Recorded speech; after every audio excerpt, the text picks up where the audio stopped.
फूलों का तारों का सबका कहना है, 1000 में मेरी बहना है।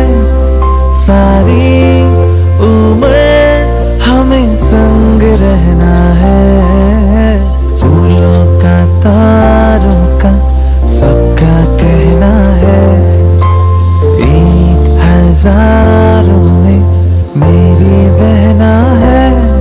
सारी उम्र हमें संग रहना है।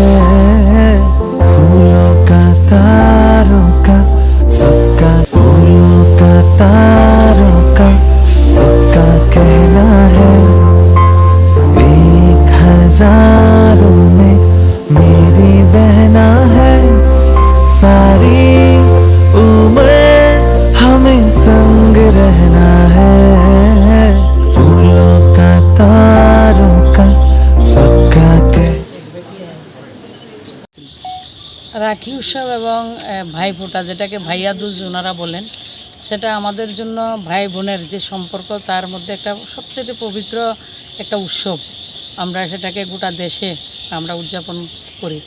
তো আজকে রক্ষাবন্ধন, আমি 2007 থেকেই যখন মহিলা মোর্চার প্রেসিডেন্ট ছিলাম রাজ্যের, তখন থেকে আমরা একটা নির্দেশ ছিল, যারা আমাদেরকে সুরক্ষা দিচ্ছেন, যারা আমাদের জানমাল এবং দেশকে রক্ষা করছেন, বিএসএফের সীমা সুরক্ষা বলের ভাই বোন যারা রয়েছেন, তারা যাতে কখনো অনুভব না করে যে রক্ষাবন্ধনের সময় যে আমরা ঘর থেকে অনেক দূরে রয়েছি, এটা যাতে তারা অনুভব না করে, সেই দিন থেকে এখন পর্যন্ত আমি প্রত্যেক রাখি উৎসবে আমার সীমান্তের যারা সীমা সুরক্ষা বল বিএসএফের ভাই বন্ধুরা রয়েছেন, তাদের সঙ্গে এই উৎসবটা আমি উদযাপন করি। তো এটার মধ্যে সৌভ্রাতৃত্বের, এবং আমরা অনেক দূরে থাকলেও আমরা কাছে ঘরের মধ্যে রয়েছি, এবং তারা আমাদেরকে সেভ করে রেখেছেন বলে আমরা শান্তিতে রয়েছি।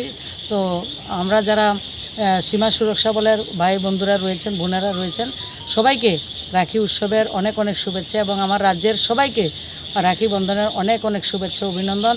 এবং ভাইয়েরা সবসময় আমাদেরকে রক্ষা করবেন সেটা আমরা প্রত্যাশা করি। এবং আমাদের ভাই বোনের যে একটা পবিত্র সম্পর্ক, দুনিয়ার সবচাইতে অদ্ভুত সম্পর্ক সেটা, যে ভাই বোনের সম্পর্ক, সেটা অটুট থাকবে, আরও দিন দিন প্রগাঢ় হবে, এবং আমরা সবাই ভালো থাকব, এবং আমরা সৌভ্রাতৃত্বের সঙ্গে আমরা থাকব, সেটা প্রত্যাশা করছি। দিদি, আজকে বাংলাদেশের দুই ভাইকে আপনারা কি করেছেন, কি অনুভূতি? আমি যখন জিরো লাইনে আসি তখন বাংলাদেশে তাদেরকেও মিষ্টি দিয়ে থাকি এবং তাদেরকেও রাখি পরিয়ে থাকি। আপনাদের সামনে দেখেছেন আমরা যে বিডিআর যারাকে বলি তাদেরকে সীমার, তাদের দুজনকে আমরা দিয়েছি এবং মিষ্টি বিনিময় করেছি, এবং তারাও খুব উৎসাহের সঙ্গে আনন্দের সঙ্গে সেটা গ্রহণ করেছেন। আমরা একটা তারবন্দির মাধ্যমে আমরা আলাদা হতে পারি। বিভিন্ন সময় কিছুদিন আগে বাংলাদেশে যেটা ঘটেছে, বিভিন্ন জন কথা বলবে, কিন্তু আমরা সব সময় ভারতবর্ষ, আমরা সৌভ্রাতৃত্বের বন্ধনে সবাইকে বাঁধার আমাদের পরম্পরা সেটা। তো এই উৎসবে তাদেরকে আমি শুভেচ্ছা জানাই।